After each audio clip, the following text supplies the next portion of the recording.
Hello there. Now, Sheila's been going to have swimming lessons, so let's read about that. The next afternoon I told Mom that I had an awful stomachache and I couldn't possibly go to the pool. She gave me a spoon of pink peppermint stuff and told me I'd be fine in a few minutes. When we got to the pool, I told her I had a sore throat and that people with sore throats shouldn't go swimming. Mom said it was probably just an allergy to the trees. Since when am I allergic to trees? I told her that I thought I forgot my bathing cap, so I wouldn't be able to put my head in the water. But she pulled out a new cap and said she brought one along just in case. And then she delivered me to Marty.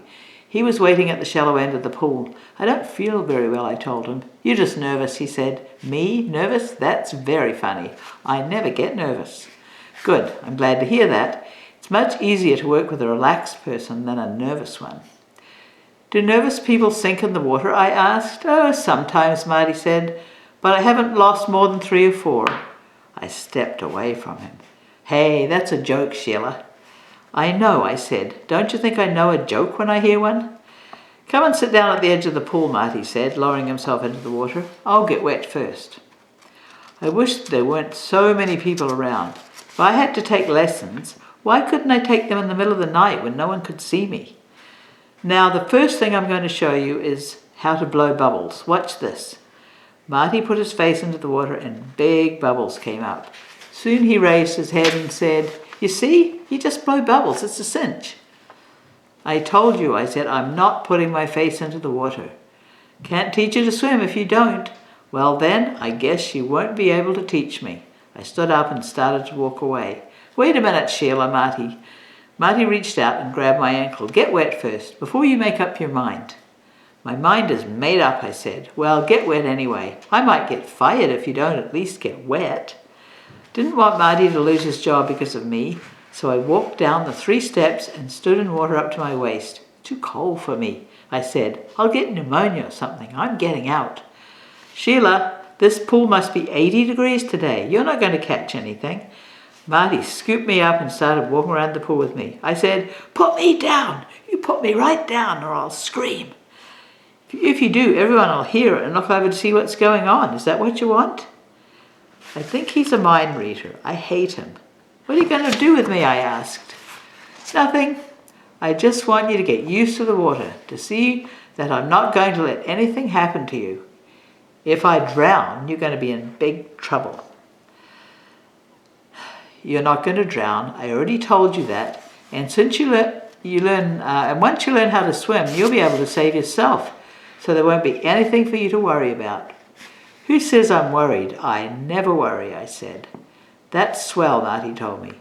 Did you mean it when you said if I learn to swim, I'll be able to save myself? Yes, Marty said. Well, as long as I'm here, I guess I might as well. So go ahead, teach me. But remember, I won't put my face in the water. Marty sighed. All right, I'll teach you with your face out of the water. But you said you couldn't teach me that way. Well, I just remembered I can. I'll teach you to swim like a dog. I don't want to swim like a dog, I said. I don't even like dogs. Maybe you'll like them when you learn how to swim like one, Marty said, smiling. He gave me a kickboard. He taught me how to hang on with my hands and kick with my legs. First, I wasn't even a good kicker. I only used one leg. I kept the other one on the bottom of the pool because I felt safer that way. I was hoping I could fool Marty into thinking I was using both of them. But it didn't work. He said, That's not bad, Sheila, but this time, let's use both feet, okay? So, for the first time in my life, I took both feet off the bottom of the pool and I kicked. And I didn't sink. But I knew that because I was hanging onto the kickboard. If I didn't have that, I'd be in the bottom in a second. My lesson lasted half an hour, and all I had to do was practice kicking. When it was over, I told Marty it wasn't as bad as I thought it would be. He said he'd see me tomorrow, same time. I ran over to my mother, and she said she was proud of me, even though I didn't put my face in. I told her Marty said I didn't have to, and that I'd never have to because he was going to teach me to swim like a dog, and dogs are very good swimmers. Everyone knows that. My mother looked at me funny and said, Well, you and Jennifer have something in common after all, don't you? But I didn't answer because I heard someone calling, "Sonny Sheila Tubman, Sonny Sheila Tubman, what's this?" I looked up at the high diving board and saw Betsy Ellis. And if Betsy was at the pool, Mouse probably was too. Did she see me in the pool with Marty? I hope not. But I guess now she won't want to be my friend anyway. What's the difference if she did see me? Betsy called one more time. Then she did a perfect dive into the water. I couldn't believe it. "Did you see that?" I asked my mother. "She's only 4 years old." "Beautiful, wasn't it?" Mom said. "I hear she's a champion swimmer." "I don't see her anywhere," I said, searching the pool. "Do you suppose she's all right? Shouldn't she be up by now?"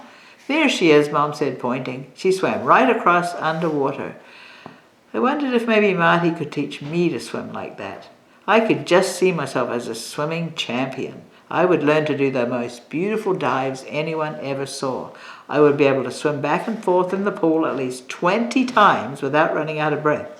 Mouse would beg me to be her friend. People from all over would come to watch me on Sundays, and Marty would tell them, "She's remarkable. She couldn't swim at all when she came here." And of course, I would be able to do everything without ever getting my face wet. I'll bet there isn't a dog anywhere who can dive without getting his face wet. All right, that's the end of chapter 5. We'll break.